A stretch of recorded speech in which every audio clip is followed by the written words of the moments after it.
নমস্কার বন্ধুরা, স্বাস্থ্য সচেতনে আপনাদের সবাইকে স্বাগত। আপনারা ভালো আছেন, সুস্থ আছেন এটুকু আশা করি। আজকে একটা বিশেষ গুরুত্বপূর্ণ কথা নিয়ে আপনাদের সাথে শেয়ার করতে চাই।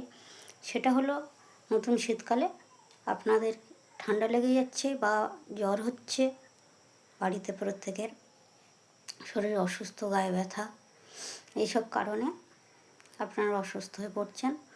সে কারণে বলবো যে ডাক্তার তো অবশ্যই দেখাবেন এবং তাদের মতামত অনুযায়ী ওষুধ গ্রহণ করবেন, কিন্তু বাড়িতে কী করণীয়, বাড়িতে কীভাবে থাকলে বা কী পদ্ধতি অবলম্বন করলে আপনারা সুস্থ থাকবেন, সেটা হলো প্রথমে আমি বলবো সকালবেলার কথা। সকালবেলা আপনারা ঘুম থেকে উঠে হাত মুখ ধুয়ে সকালের কাজ সেরে হালকা উষ্ণ গরম জল করবেন। গরম জল নুন দিয়ে প্রত্যেকে গার্গেল করবেন। এক গ্লাস করে গরম জল নিয়ে আপনার বাড়ির সকলে নুন দিয়ে গার্গেল করে নেবেন।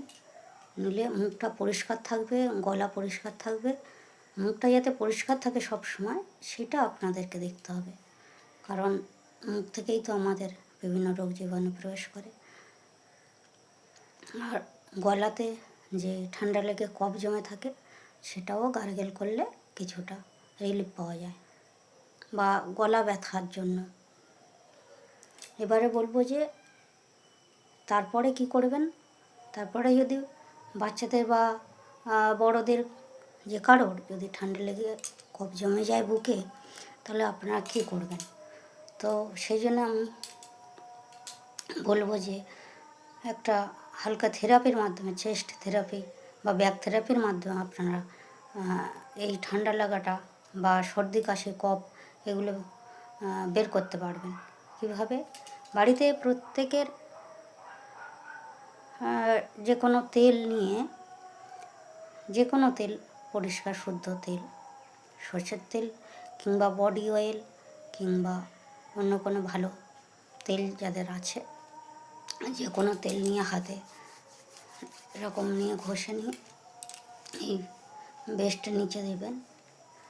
এই বেস্ট পজিশনের নিচে লাগাবেন দুদিকে, এইভাবে দুদিকে লাগাবেন। আশা করি দেখতে পাচ্ছেন।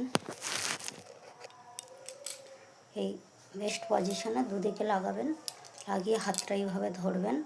এভাবে ধরে হালকা এরকমভাবে হালকা করে ধরবেন, ধরে এইভাবে থাপ্পড় দেবেন। এইভাবে হালকা করে থাপ্পড় দেবেন দুদিকে।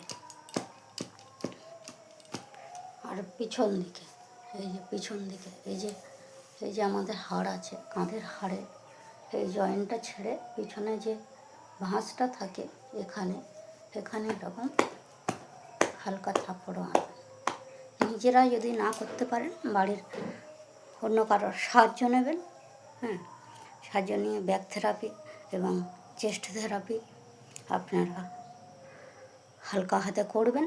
করলে দেখবেন কিছুটা হলেও ঠান্ডা লাগা কমে যাবে, সর্দি কাশি কমে যাবে, বা ভিতরে যদি কফ জমে থাকে বুকের ভিতরে, সেই কফগুলো অনেকটাই উঠে আসবে।